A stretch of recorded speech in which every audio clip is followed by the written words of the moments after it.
નમસ્કાર વાલા વિદ્યાર્થી મિત્રો, આપ સર્વે મિત્રોનું હાર્દિક સ્વાગત છે આપણી YouTube ચેનલ એવી ગુરુ જ્ઞાન શાળાની અંદર। તો વાલા વિદ્યાર્થી મિત્રો, આજના વિડીયોની અંદર આજે આપણે ધોરણ 9 વિશેષ સંસ્કૃત વિષયની અંદર જે આપણું 14મું કાવ્ય છે હનુમદ્રાણી તારામ વર્તાંતઃ, એનું આજે આપણે સ્વાધ્યાયનું સંપૂર્ણ સોલ્યુશન આજે આ વિડીયોની અંદર જોવાના છીએ। તો વિડીયોને તમારે છેલ્લે સુધી સ્કીપ કર્યા વગર જોવાનો છે પૂરેપૂરો। અને જો તમે ચેનલ ઉપર નવા હોય તો ચેનલને પણ અચૂકથી ભૂલ્યા વગર સબસ્ક્રાઇબ કરી દેવાની છે, કારણ કે આગળ આવનારી પરીક્ષાઓની અંદર અમારી ચેનલ તમને રામબાણ તરીકે સાબિત થવાની છે। કલર છે અધોલિખિતેભ્ય વિકલ્પે સમુચિત ઉત્તર ચિહ્નિત, એટલે કે સાચો વિકલ્પ પસંદ કરીને આપણે એનો સાચો આન્સર આપવાનો છે। પેલો રામ વૃત્તાંતઃ ક વર્ણિય, એમાં શું આવશે? ઓપ્શન નંબર સી હનુમાન, જે આપણો રાઈટ આન્સર થઈ જશે।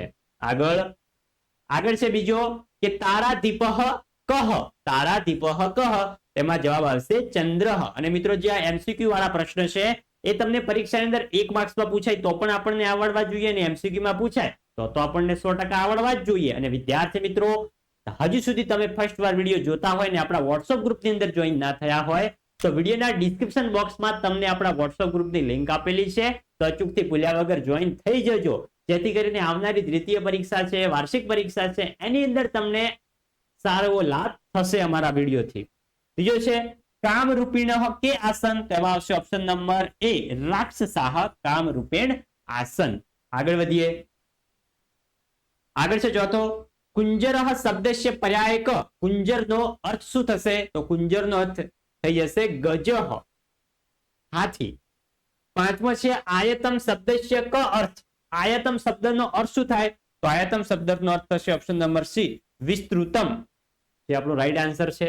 આગળ વધીએ, આગળ છે છઠ્ઠો જાનકી કેન અપહતા, એટલે કે જે જાનકી એટલે કે આપણી માતા સીતા છે એમનું હરણ કોને કર્યું હતું? તો આવશે રાવણેન, ઓપ્શન નંબર બી આપણો સાચો જવાબ થશે। આગળ વધીએ, આગળ છે અનુનાસિક પરસ્વર વંદે પરિવર્તિત લિખ રૂપમ, એટલે કે જે વર્ગ છે આપણા વર્ણ છે એનું વર્ગ લખવાનું છે અને અનુનાસિક રૂપ પણ લખવાનું છે। જોઈ શકો છો અહીંયા પુવર્ગ હે, તો આમાં વર્ગ થશે ક વર્ગ ને એનું અનુનાસિક રૂપ તમને આપેલું છે। એવી રીતે છે અભિસંદહ, એનો ત વર્ગ ને એનું અનુનાસિક પદ થશે અભિસંદહ। પછી છે વંચયિત્વા, તો થશે ચ વર્ગ ને થશે વંચયિત્વા। પછી છે પુરંજય, તો થશે ચ વર્ગ ને આવશે પુરંજ્વહ, જોઈ શકો છો। આગળ છે કુંજરઃ ચ વર્ગ ને અહીંયા કુંજરઃ તમને શબ્દ આપેલો છે, જોઈ શકો છો। આ જે શબ્દ છે એમાં તમારે કયો વર્ગ આપણે એડ કરીએ તો અનુનાસિક પદ આ થશે એ આપણે જણાવવાનું છે। અહીંયા શું છે સંદિષ્ટ, તો અહીંયા ત વર્ગ જો આપણે એડ કરીએ તો આવશે સંદિષ્ટ, જોઈ શકો છો। જે તમને રાઈટ આન્સર સાચા એવા આપેલા છે। સંપૂર્ણ કોષ્ટક તમને તૈયાર કરીને આપેલું છે, જે તમારે વિડીયો સ્ટોપ કરીને પહેલા તો સંપૂર્ણ વાંચી લેવાનું છે, સમજી લેવાનું છે, પછી જ તમારા નોટબુક ની અંદર તમારે લખવાનું છે। આગળ વધીએ, આગળ છે ત્રીજો અધિલિખિતાભ્ય કૃદાંત પ્રકાર, એટલે કે કૃદંતનો પ્રકાર જણાવવાનો છે। અહીંયા છે શ્રુત્વા, શ્રુત્વાની અંદર કયો કૃદંત આવે? તો આવશે સંબંધક વૃત્ત કૃદંત। પછી છે ઉક્તવા, ઉત્તવાની અંદર શું આવશે? સંબંધક વૃત્ત કૃદંત। પછી છે હંતવા, તો હંતવાની અંદર પણ શું આવી જશે? સંબંધક વૃત્ત કૃદંત। આગળ વધીએ,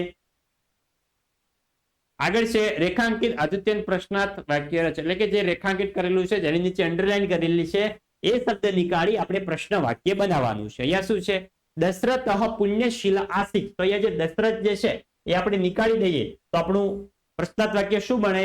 તો કહ પુણ્યશીલ આસિત। પછી છે બીજો રામેણ મહારણ્ય રાક્ષસા નિહતા, તો અહીંયા જે મહારણ્ય છે એ આપણે નીકાળી દેવાનું છે, તો આપણું પ્રશ્નાર્થ વાક્ય શું બનશે કે રામેણ કુત્ર રાક્ષસ નિહતા। પછી છે ત્રીજો સહવીર વન પ્રવજિત, તો અહીંયા જે વન જે છે વન શબ્દ જો આપણે નીકાળી દઈએ અહીંયાથી તો આપણું પ્રશ્નાર્થ વાક્ય શું બને? સહવીર પુત્ર પ્રવજિત। ખાલી જે અંડરલાઈન કરેલો હોય એ શબ્દ ના આવે, બાકીનું અંડરલાઈન આવે, અને લાસ્ટમાં તમારે આવી રીતે પ્રશ્નાર્થ ચિહ્ન લગાવવાનું ભૂલવાનું નથી। પ્રશ્નાર્થ ચિહ્ન લઈ લગાવો તો તમારું એક પ્રશ્નાર્થ વાક્ય થશે નહીં અને તમને માર્ક્સ મળશે નહીં।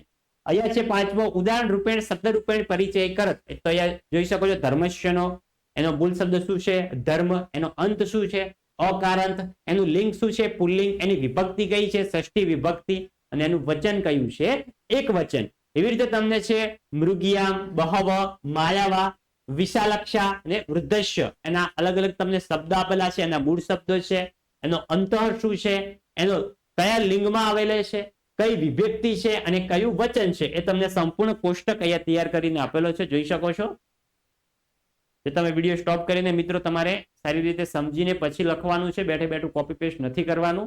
તો વિદ્યાર્થી મિત્રો, આ હતું આપણું ધોરણ 9 વિષય સંસ્કૃત વિષયની અંદર જે તમારું 14મું ચેપ્ટર છે એનું સ્વાધ્યાયનું સંપૂર્ણ સોલ્યુશન. વિદ્યાર્થી મિત્રો, વિડીયો સારો લાગ્યો હોય, તમારા માટે ઉપયોગી રહ્યો હોય તો વિડીયોને અચૂકથી લાઈક કરીને જજો. અને જો તમે ચેનલ ઉપર નવા હોય અને હજુ સુધી જો તમે ચેનલને સબસ્ક્રાઇબ નથી કરી તો શું કરી રહ્યા છો, હમણાં ચેનલને સબસ્ક્રાઇબ કરો, જેથી કરીને આવનારી પરીક્ષાઓની તમારી તૈયારી અમે તમને સરળ બનાવી શકીએ. તો મળીશું આવનાર નેક્સ્ટ વિડીયો સાથે. ત્યાં સુધી આવજો. જય હિન્દ, જય ભારત.